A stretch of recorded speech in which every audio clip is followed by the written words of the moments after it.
My truck, my beer, my guns.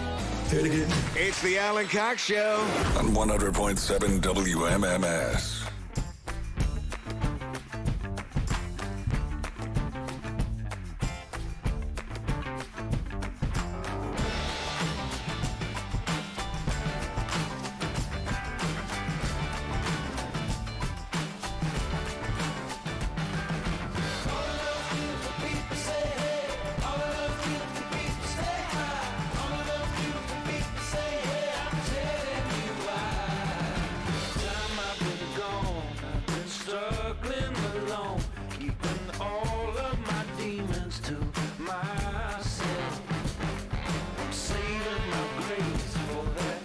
Have you heard the new Black Keys? We've been playing it a lot today. I have not heard this yet. Is this it? Black Keys, yeah. It's called Beautiful People. It's pretty good. I like it. They're dropping a new album called Ohio Players, which is a nice nod to the state and the band. Where are they from? You know what, Bill? They're from Akron, Ohio. Oh! A T-shirt told me that. Yeah. What's that near? That's near Cleveland, Ohio. That's near Canton, There Ohio. you go. What's going on in Canton on Saturday? You mean tomorrow night? Yeah. I mean, aren't you performing there? Now that you mention it, yes, I am. At the Purina Sports Arena? No. The Patina Arts Center. I was close. You were close. Give me that. If you go to my Instagram or Facebook, you can see bars nearby that will be showing the Browns game that are in walking distance, so you can catch both. You can watch the Browns in the playoffs and then walk on over and watch me tell some jokes. The Browns are playing within walking distance of your gig. There will be TVs within walking distance of the gig. And you can get tickets at billsquire.com. Yeah, so the new Black Keys song, again, it is not coincidental that iHeart premiered this today because they're doing the Alter Ego Festival tomorrow night out in L.A. I liked how they were doing some of the promos for it. They're getting a little silly. Sure. Doing some sketches and stuff. Well, this one, they have a lot of collaborators on this album. You can tell by listening to it. It's got Beck's fingerprints all over it. They did this song. It does. Yeah. They did this song with Beck and Dan the Automator, who did one of my favorite albums of the early aughts. If people remember Dan the Automator, he did an album called Music to Make Love to Your Old Lady by or something, and I loved it. It had Mike Patton on it and Kid Koala and like all these. So, yeah, they have collaborated with a number of people. I think Liam Gallagher is somewhere on the new Black Keys record, and it is called Ohio Players is the new album. It's going to be out on April the 5th, and we've been playing that song quite a bit today. It's called Beautiful People. They haven't done an album in a couple of years. I dig it. Yeah. So, Black Keys are always doing something different. I think they squeezed whatever juice they could out of the out of that kind of garage rock fruit they were squeezing for a long time. I like when people do different things. Dan Auerbach always is always collaborating with other people. He produces for people. Patrick Carney is always trying to get his wife not to throw things at his head. So it's good for them. A new Black Keys record coming in April. And we're airing that Alter Ego Festival somewhere. I hear commercials for it. I half hear it, but I think you can listen on the app tomorrow. Bush is playing. If you missed them at Buzzard Fest, they were friggin' dynamite. Fall Out Boy replaced Paramore. I have my Fall Out Boy shirt on today from their last tour. So much for Stardust. Hey, there you go. That's when you went to see them at Blossom? It is. Where's your keychain or whatever you got? Don't worry about that. Your commemorative shot glass. Your VIP experience. It was a Magic 8 Ball. Yeah. Anyway. Yep. Angrily zips up hoodie. Then you don't get any of it. Take that. So, congrats to the Black Keys. Noel Gallagher. I'm sorry, not Liam Gallagher. Noel Gallagher. Of course, they're interchangeable to people who aren't hip to Oasis. You can't tell them apart. But they said it's never taken us this long to make an album. But it was 2 years ago they made an album. I mean, they weren't cranking them out every 18 months, right? I thought these guys normally had a longer stretch than that between albums. I mean, maybe the process of making it though was quicker. Yeah, you know, maybe they went to a studio and in 3 weeks they're like, We're done. We got it. Indeed. We got it. Yep. Cavaliers win in Paris over the Brooklyn Nets yesterday afternoon. It was not without its Donnybrooks and fisticuffs. Tristan Thompson got ejected from the game after hitting one of the Nets players. He knocked Nick Claxton to the floor. They kicked him out. Donovan Mitchell had a great game. He's trying to show off before he gets traded. 45 points. What do you have, like 11 rebounds, 6 assists? Good game. Season high. Yep. Good game. Or maybe he just wants to be here still. Well, he also wants to get paid, too. Yeah. So, yeah. So, yeah, beat the Spurs. The Spurs are a terrible team currently. Mm-hmm. Beat But them they're on a little bit of a, what, I got 4 or 5 game win streak going right now? something like that. Yeah. Yeah. I mean, they're way below 500, but 111 to 102 is not bad. The Cavaliers will be back here at home on Monday night. They'll play the Chicago Bulls at the Romo Fijo. 7 o'clock, I think, after this program on Monday. During the Poundcake sports break the other day, by the way, on Wednesday, he played the clip of Darko Rajkovic. He's the Raptors coach. He was so heated. He was heated. He was going off, and everybody was kind of chuckling because he has a very thick Serbian accent. I think the Raptors is his first head coaching job. He made it through the G League for a while, and he was kind of here and there. I think he started with the Thunder some years ago, and he's been the Raptors coach, I think, since last summer. And he was blasting the officials, and they fined him. That's the risk you run, and they know it going in, but it didn't stop him. I think that's kind of, there's something that feels bogus about fining people for blasting the refs. Okay, so it's a rule, you're not a fan that can just, scream about the refs, but it was a post-game press conference. Mm-hmm. And you'd think that if there's anywhere, it's not like he was yelling at the guy during the game. The refs in baseball can throw you out. Ejected, right. So, they threw out Tristan Thompson. But they fined Darko $25,000. Where is he going to come up with that kind of money? With the money that he's making coaching the Toronto Raptors. It still sucks to just get that. Like, I don't care how much money you're making. You get a fine like that. That sucks. Yeah. But you can write him a check, right? $25,000, or do you think that they garnish your wages? I have no idea how that works, actually. I think it'd be great. According to Randy Moss, he pays straight cash, homie. Because Right. he would get you gotta fined pay all the those time for fines. his end zone celebrations. Yep. And they go, how do you pay the fines? And he goes, straight cash, homie. So you think Rajkovic sends him like a stack of 25,000? How many $100 bills would that be? There's no way to know. It's impossible. But he could just hand them a bunch of C notes because they lost by 1 point to the Lakers, and he was screaming about the refs. So it was all about the Because officiating. they shot like 23 free throws to Yeah. their 2 or whatever in the fourth quarter. Now, the Raptors were intentionally fouling for a good portion of the fourth quarter to stop the clock. So that's going to inflate the numbers a little bit. But still, yeah, the Lakers get, they got superstars, so they get a little star treatment Yep. from that. He's like, it is a bunch of crap. I dare you to fine welcome me. to America. I dare Darko. you to fine me. And they did. He didn't say that, but had he, they would have said, you got it, Darko. Mhm. $25,000. I mean, they're only paying him $4 million a year. He's write that check. Here you go. I think it'd be great. Deal with it, Gru. I think it would be great if you got a fine like that, if you could work it out. Like, let's say you can pay it however you want.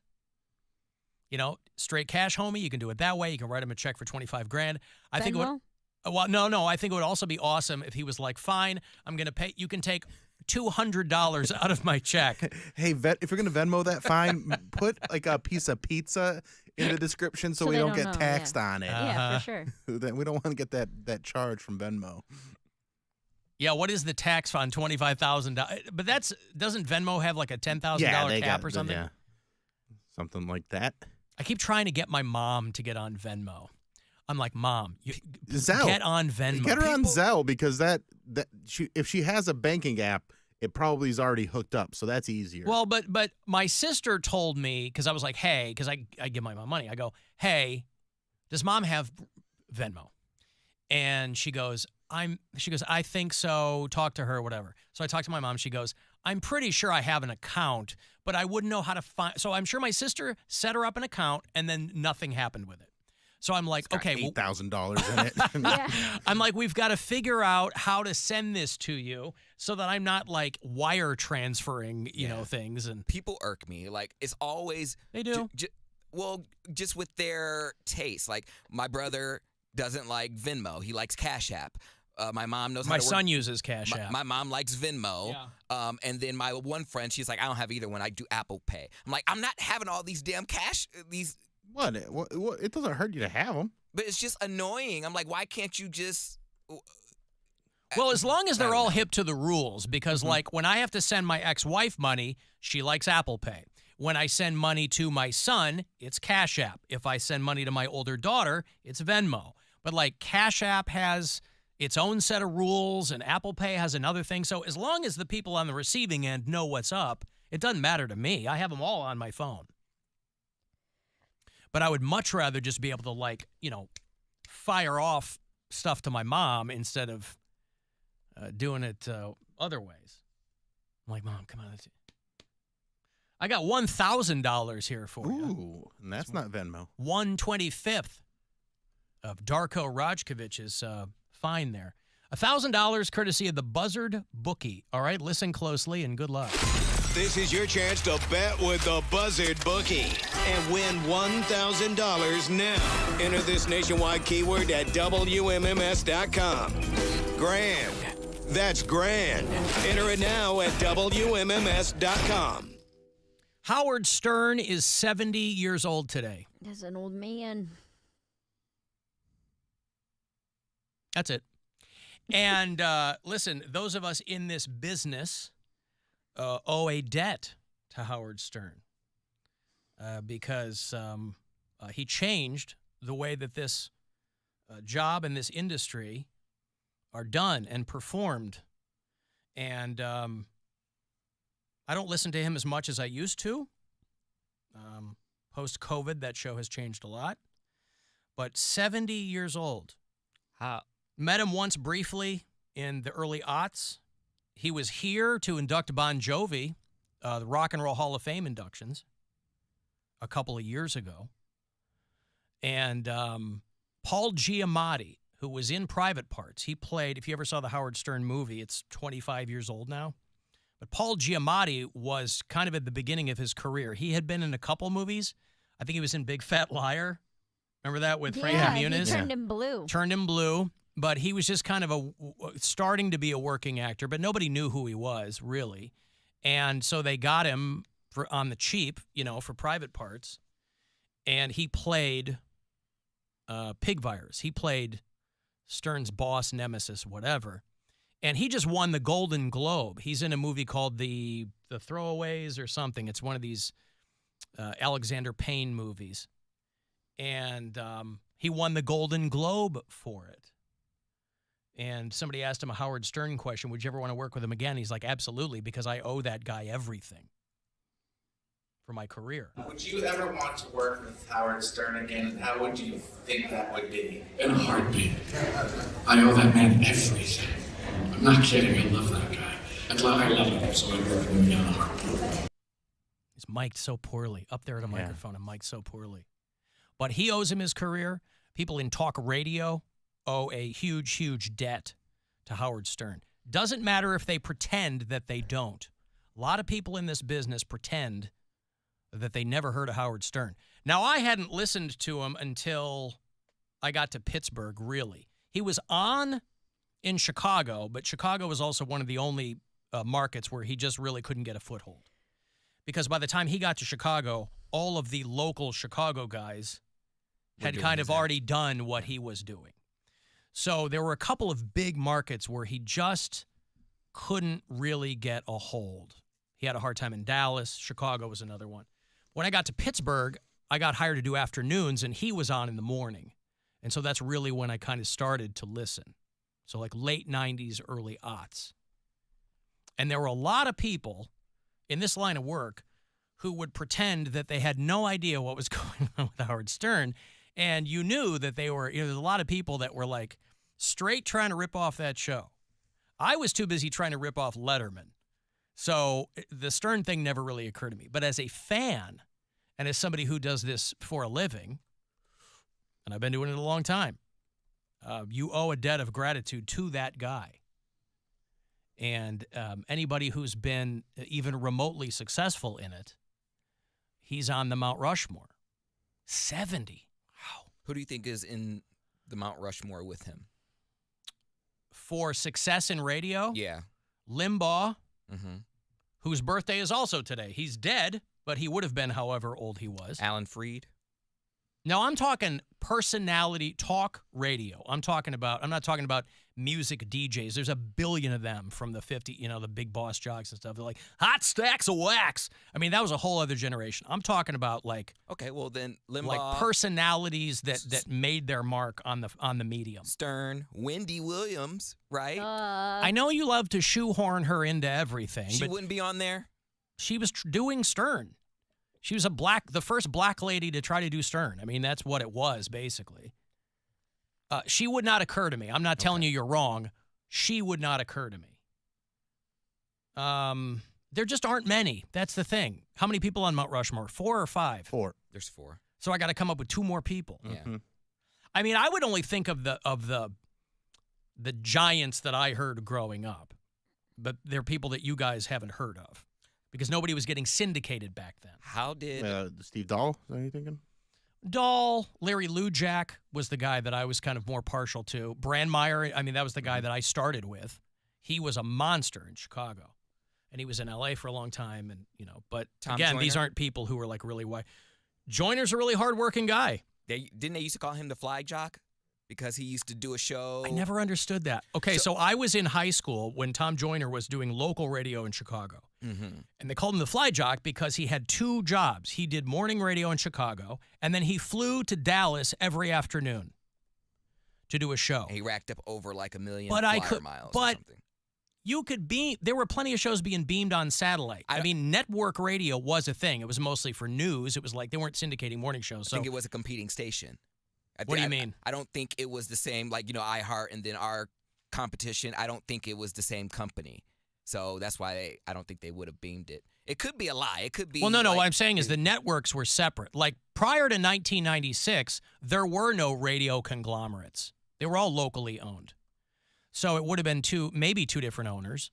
But I never understood because they made a big deal about it. Tom Joyner, the fly jock. And he was good at what he did.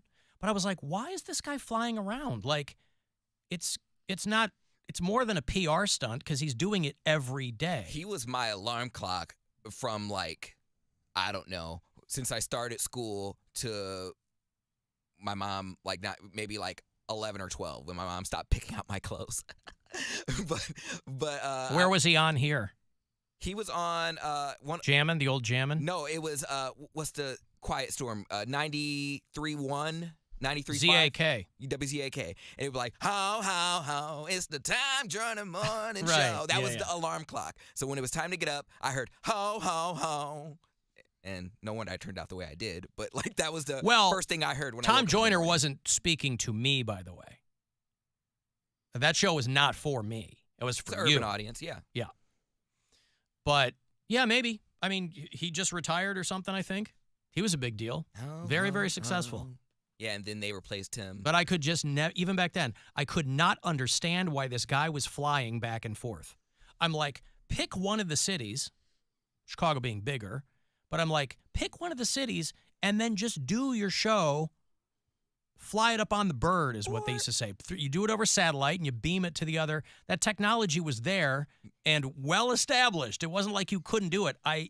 There was something in that story I was missing. There could either be the station, one of the stations was paying for his flight, because, I mean, radio I'm sure stations they probably had were. more money back then, or he probably knew that this would be something that no one else did, and it would give him, a backstory, or it would be good, publicity for his brand, I guess. There was clearly a reason. Yeah. Because he did that for a long time.